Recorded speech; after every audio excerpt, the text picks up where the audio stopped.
At several junctures, you've used the word reasonable.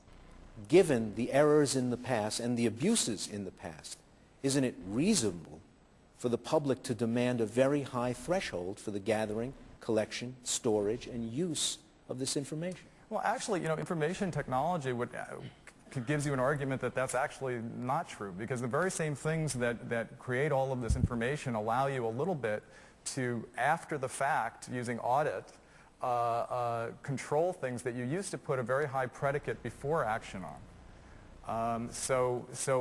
Again, if you think about the problem, one of the answers to the problem, one of the ways to avoid abuse is to focus on audit mechanisms, strong oversight and review mechanisms, but not put barriers in front of the use of information in a way that creates operational problems.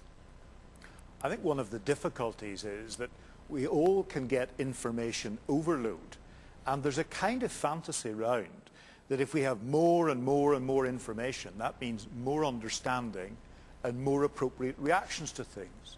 We know from the Madrid bombing, for example, that 3 separate components of the Spanish police were following 3 separate components of the group that eventually did the bombing.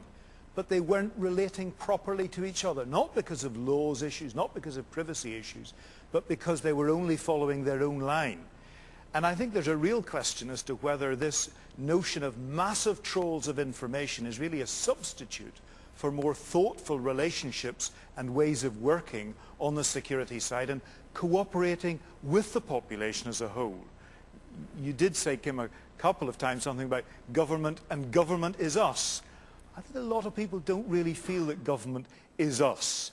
And when government demands intrusions into our privacy, it's very strange that the same governments are more covert in their approaches and more resistant to openness on their part than they are giving an example to the population of what openness and transparency is about.